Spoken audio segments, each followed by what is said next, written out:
아멘. 이제 모두 자리에 앉아주시기 바랍니다.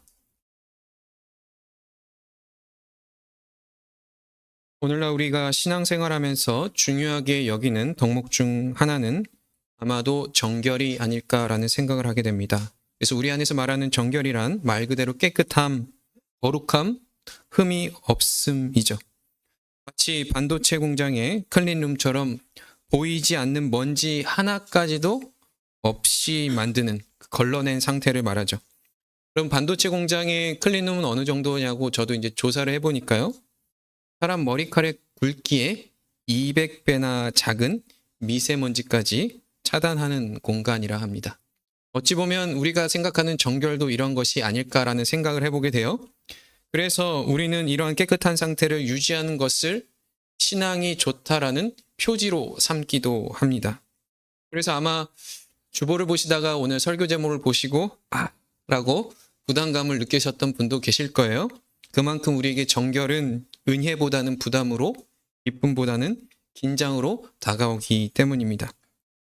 그런데요, 이런 생각을 더욱 굳게 만들어주는 말씀이 있습니다. 디모데후서 2장에 나오는 그릇에 관한 말씀입니다. 우리 디모데후서 2장 20절과 21절 우리 한 목소리로 읽어보도록 하겠습니다. 큰 집에는 금그릇과 은그릇뿐 아니라 나무그릇과 질그릇도 있어 귀하게 쓰는 것도 있고 천하게 쓰는 것도 있나니 그러므로 누구든지 이런 것에서 자기를 깨끗게 하게 쓰는 그릇이 되어 거룩하고 주인의 쓰심에 합당하며 모든 선한 일에 준비함이 되리라입니다. 아멘. 아멘입니다. 근데 우리는 이 말씀을 이렇게 이해하곤 해요. 정결이란 하나님이 쓰시고자 할 때 언제든지 설거지하지 않고 바로 꺼내 쓸 수 있는 상태.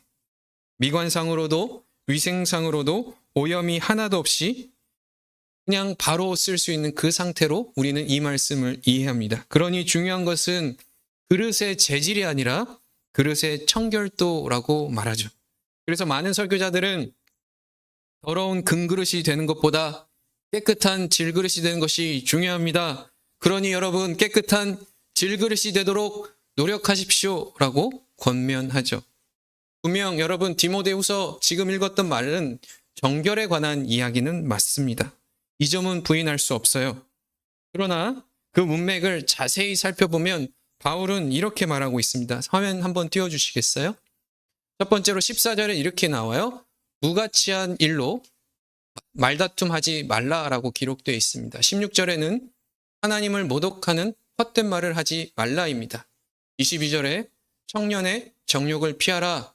23절과 24절은 어리석고 무식한 변론을 피하고 다투지 말라라고 하고 있습니다. 그런 흐름 속에서 지금 자기를 깨끗하게 하라라고 말하고 있죠.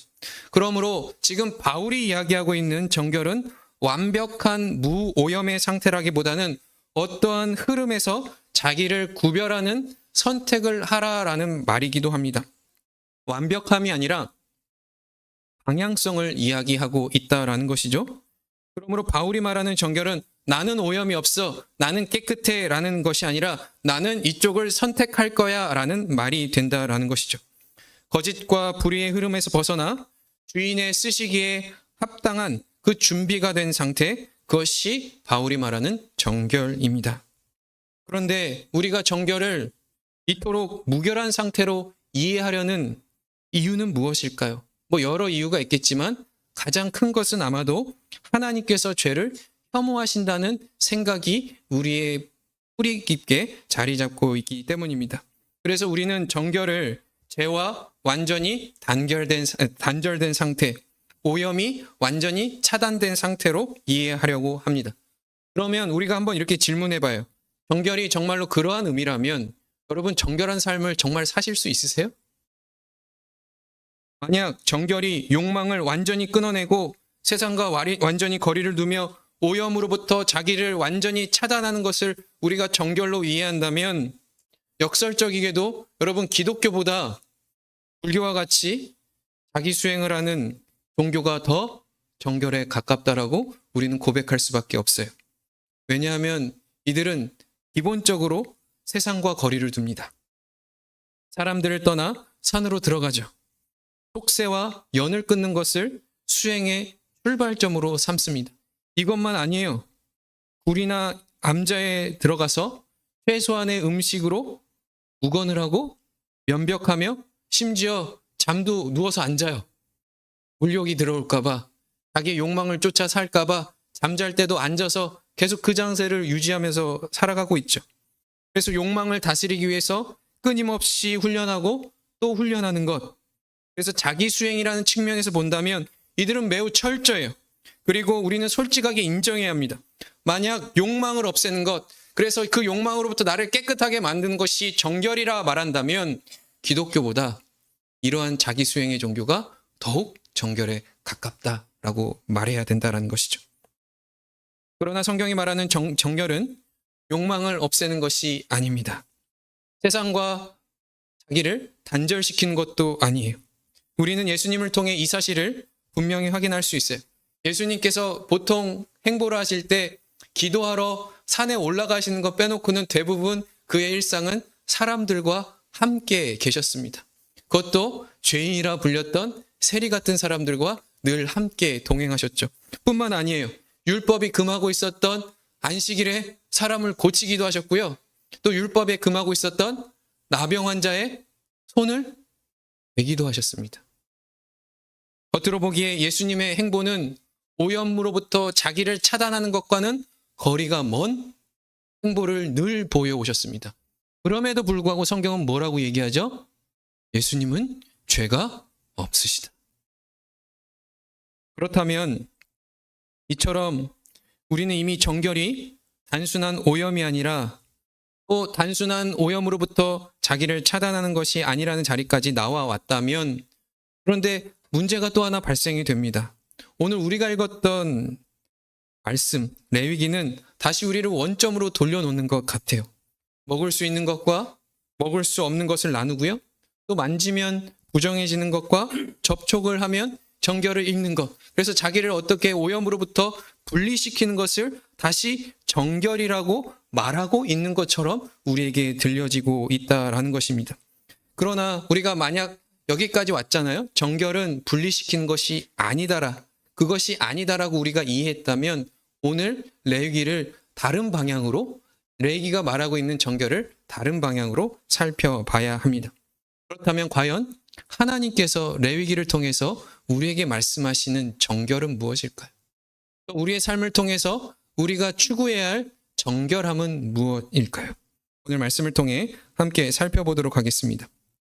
오늘 우리가 읽었던 본문은 1절과 8절 말씀입니다만 사실 레위기 11장 전체를 읽어보는 것이 맞습니다.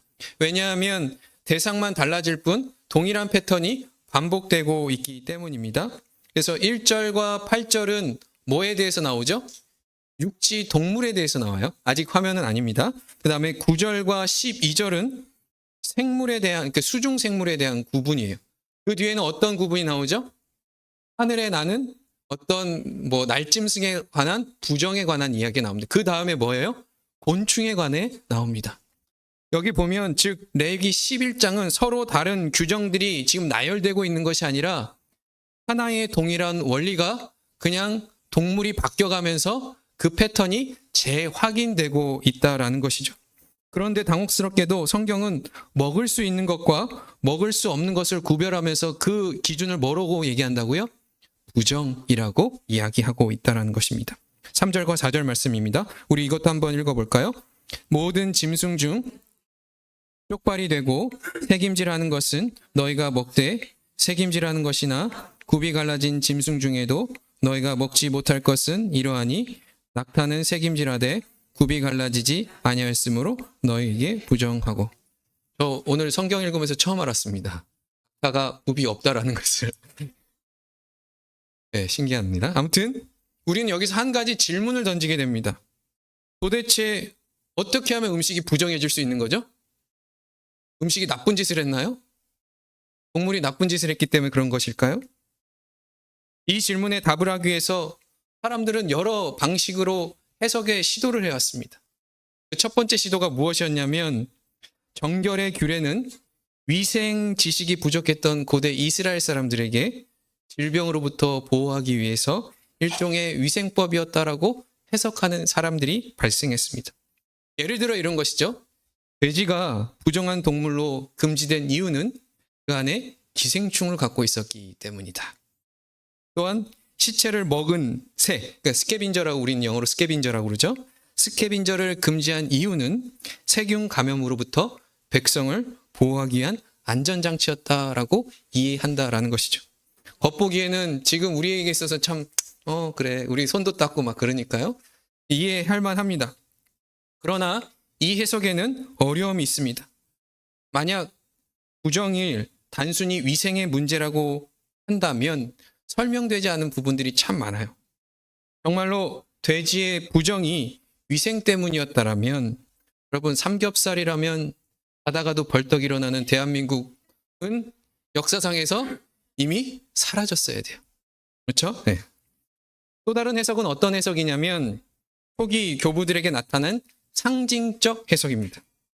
동물 특징 자체가 도덕적 교훈을 상징한다는 거예요. 예를 들면 이런 것이죠. 되새김질한다. 그럼 어떻게 상징적으로 해석하시겠어요? 말씀을 깊이 묵상한다. 여러분 이렇게 굽이 갈라졌으면 어떻게 해석하시겠어요? 옳고 그름을 바르게 구별할 수 있다. 이렇게 해석하기 시작했다라는 것이죠. 그래서 이러한 특징을 가진 동물은 정결한 동물이고 반대로 맹금류와 같이 폭력성을 보이는 것은 폭력은 나쁜 거잖아요. 그러니까 이것은 부정하다라고 해석하기 시작했다라는 것이죠. 그러나 이러한 해석 여러분도 웃으시지만 이러한 해석 안에도 한계가 있습니다.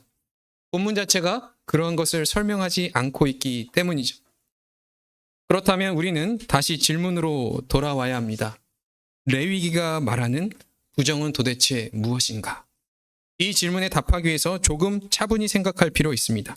먼저 부정이라는 단어의 의미를 한번 이해할 필요가 있어요. 여기서 지금 성경에서 말하는 부정이라는 번역된 히브리어는 우리가 생각하듯이 도덕적 악을 의미하지 않아요. 그러니까 부정하다, 나쁘다라는 등가가 지금 성립이 되고 있지 않다라는 것이죠. 성경에서 말하는 부정이란 거룩한 영역에 접근할 수 없는 상태를 의미합니다. 다시 말해서 곧 하나님께 나아갈 수 없는 상태라는 것이죠.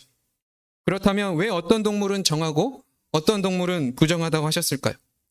여러분 정하여 먹을 수 있는 것과 부정하여서 먹을 수 없는 것에서는 하나의 공통된 기준이 있어요. 여러분들 눈치채셨는지 모르겠지만 하나님께서 임의대로 막 무작위로 나누신 것이 아니라 공통된 특징이 있는데 그것은 바로 땅의 짐승은 땅의 짐승답게 물고기는 물고기답게 새는 새답게 살아가는가라는 그 기준이 있다는 거예요.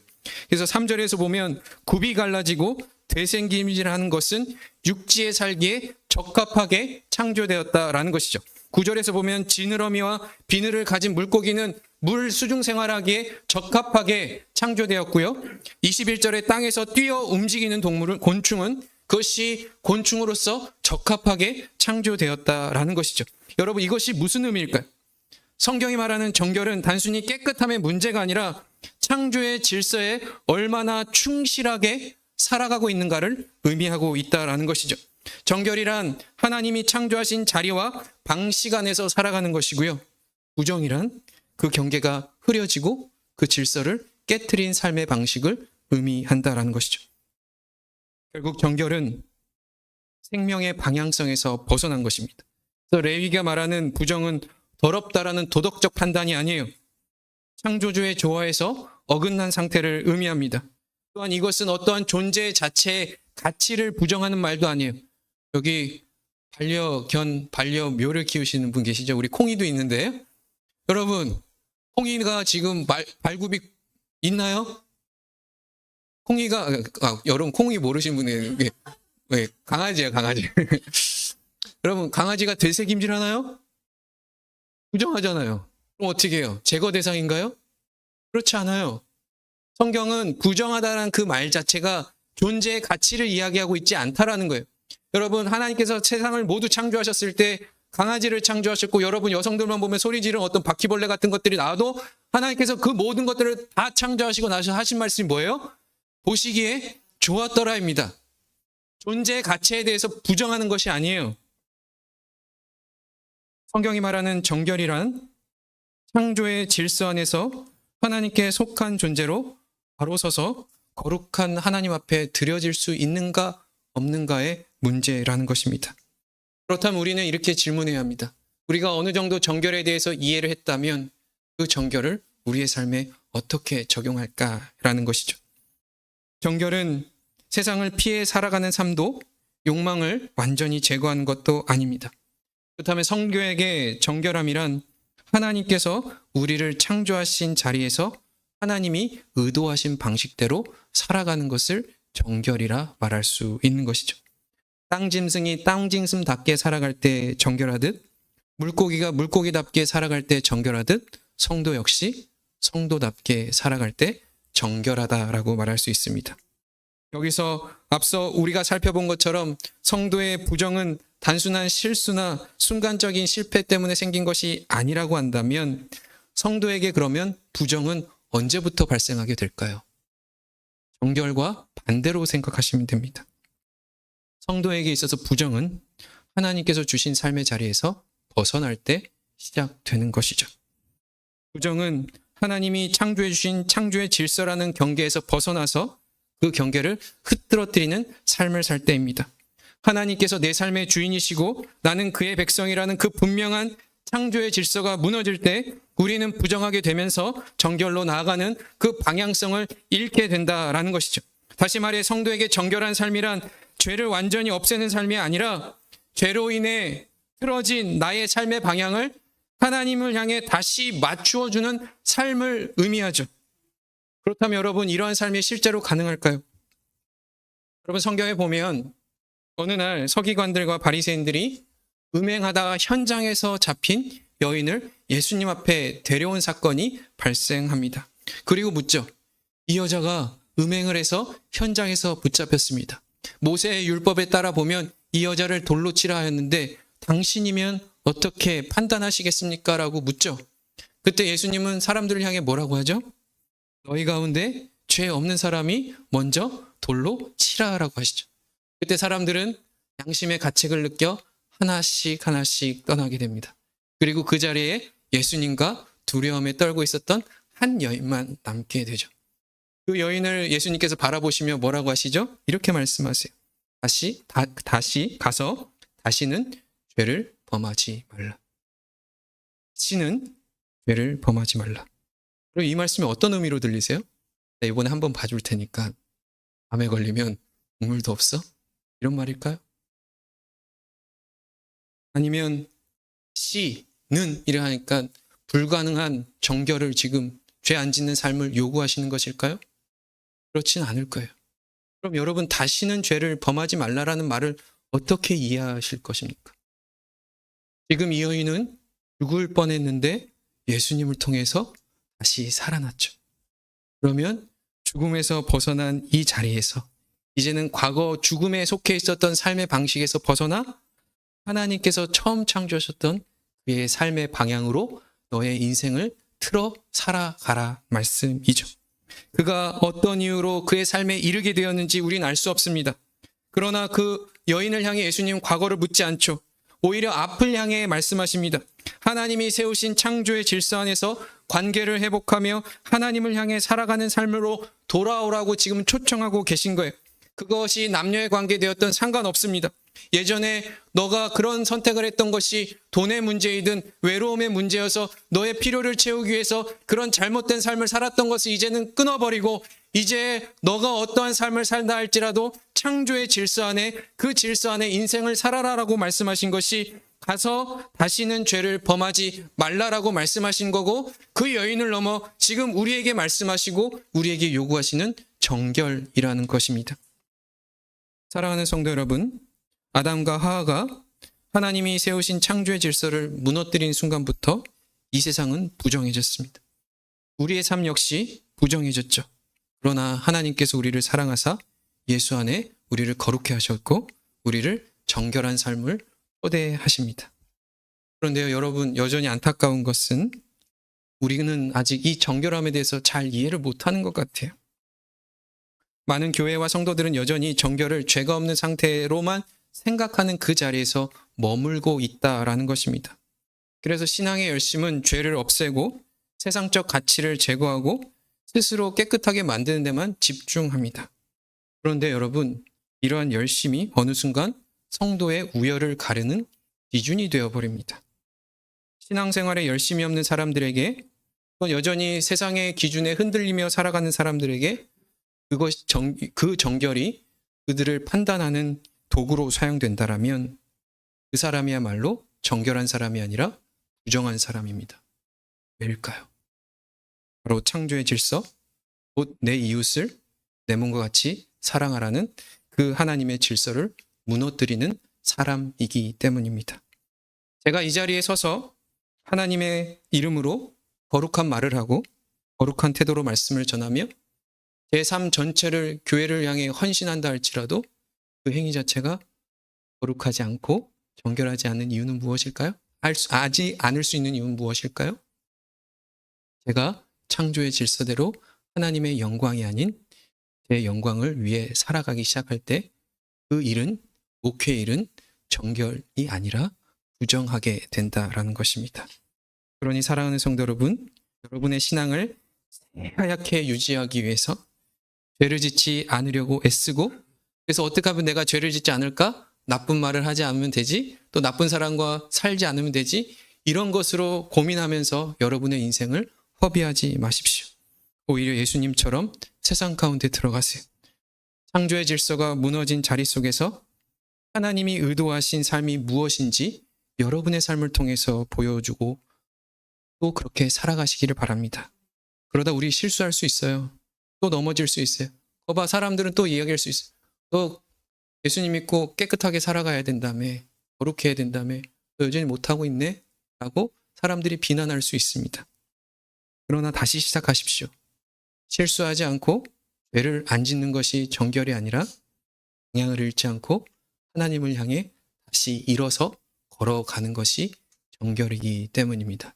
이 정결을 향해 또 정결함을 여러분의 삶으로 드러내시는 복된 성도 여러분 되시기를 예수 그리스도의 이름으로 축원드립니다.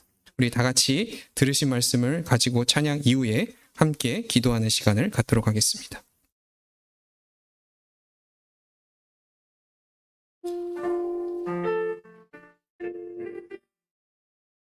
우리 다 같이 자리에 일어나셔서 찬양하도록 하겠습니다. 내 아버지 그 품 안에서 내 영혼은 완전합니다. 주 손길로 내 삶을 안으시니 그 평강이 나를 덮습니다. 우리 다시 처음 할까요? 내 아버지 그 품 안에서 그 품 안에서 내 영혼은 안전합니다. 주 손길로 내 삶을 안으시니 그 평강이 나를 덮습니다. 나 비록 넘어지며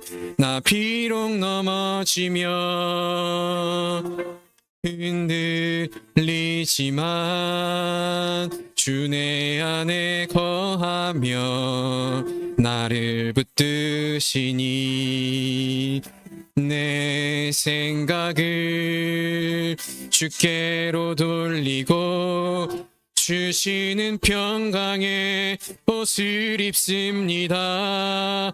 주 약속 안에서 내 영혼 평안해. 내 뜻보다 크신 주님의 계획 나 신뢰해.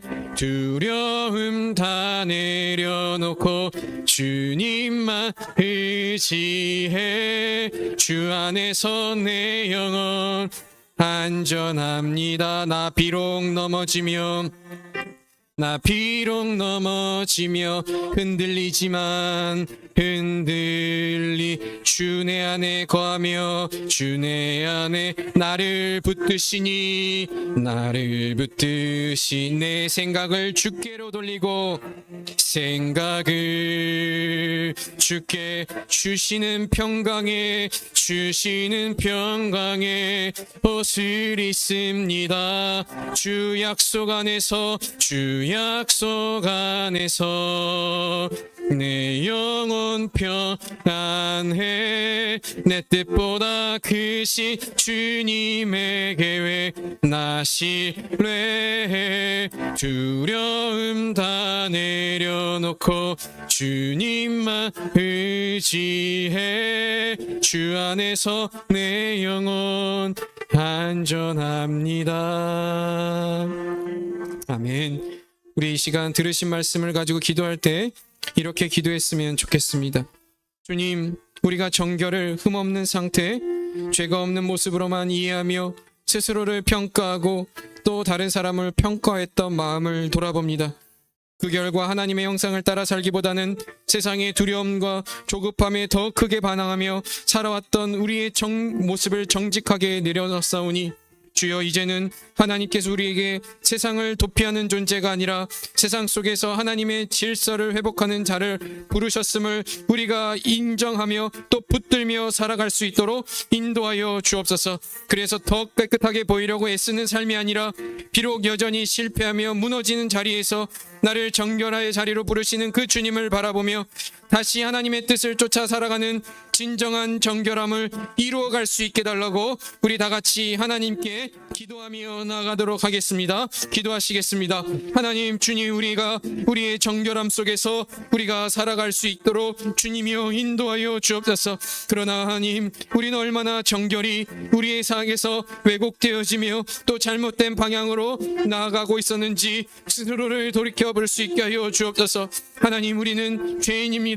하나님, 여전히 우리는 연약한 자이며 무너지고 넘어질 수밖에 없는 자임을 보게 됩니다. 아무리 하나님의 말씀을 들어도 여전히 세상의 욕심을 따라 살아갈 수밖에 없고 또 세상의 하나님 위협 속에서 하나님 두려움에서 우리의 판단을 내려놓을 수밖에 없는 그런 연약한 존재임을 우리는 잘 알고 있습니다. 그럼에도 불구하고 우리가 정결을 그저 하나님 죄가 없는 상태, 정말로 이 세상과 분리된 상태로만 여겨서 하나님 그러한 열심을 추구했던 우리들의 모습 가운데 자유함을 줄 수 있도록 주님이여 인도하여 주시고, 하나님 또한 그러한 열심이 또한 상대방을 또 하나님의 형상을 따라 만들어진 그 존재를 하나님 평가하고 정죄했던 우리들의 모습이 있었다면 하나님 정직하게 내려놓게 하여 주시고, 하나님 우리가 다시 한번 주님이 주신 그 참 자유와 또 복음의 능력 안에서 우리가 정결함을 추구하며 살아갈 수 있게 하여 주옵소서. 하나님의 질서를 회복하는 자로 우리가 부름을 받게 하여 주옵소서. 하나님이 내 인생의 주인이심을 바르게 인정하며 또한 내가 하나님의 자녀임을 인정함을 통해서 하나님의 통치와 하나님의 인도하심을 온전히 인정하며 살아가는 거룩한 삶 또한 정결한 삶을 살 수 있도록 주님이여 인도하여 주옵소서. 그러나 하나님, 이 정결이 하나님 우리의 삶의 영역에만 멈추는 것이 아니라 우리가 세상 가운데 들고 나아가며 하나님의 정결을 잃어버린 이 세대 속에서 하나님의 거룩한 정결을 드러내는 복된 존재가 될 수 있도록 주님이여 인도하여 주옵소서. 그래서 하나님 이 땅 가운데 하나님이 부르셨던 그 소금과 빛의 역할을 온전히 감당하는 성도요 또 서바나 제일장로교회가 될 수 있도록 우리를 인도하여 주옵소서.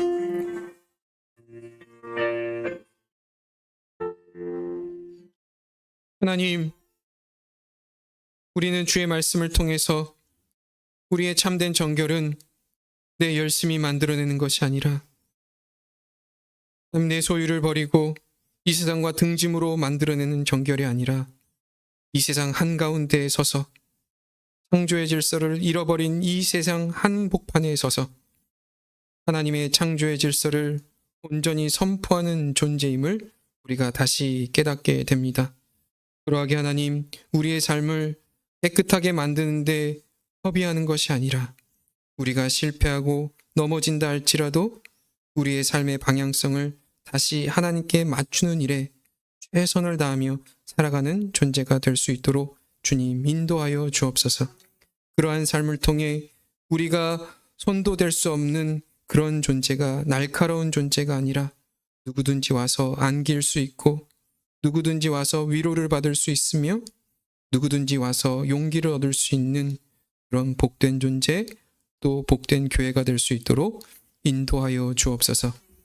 이제는 우리의 힘으로 이룰 수 없는 정결의 삶을 위하여 자신을 내어주신 성자 하나님의 대속의 은혜와 만물을 창조하시고 그 창조의 질서 가운데 세상을 붙드시며 자기 백성을 복되게 인도하시는 성부 하나님의 변함없는 사랑과 오늘도 넘어지는 우리를 다시 일으키시어 삶의 방향을 하나님께로 돌리고 또 창조의 질서를 따라 살아가도록 감화하시고 감동하시고 인도하시며 교통케 하시는 성령 하나님의 역사하심이 정결이란 죄 없음의 완전함이 아니라 하나님을 향해 삶의 방향을 다시 맞추며 맡겨진 자리에서 하나님의 질서를 살아내는 것임을 깨닫고 삶의 현장 속에서 그 질서를 회복하며 살아가기를 결단하고 돌아가는 모든 성도들과 그 자녀들 위해 또한 선교사들과 그 모든 사역 위에 이제로부터 영원토록 함께 있을지어다. 아멘.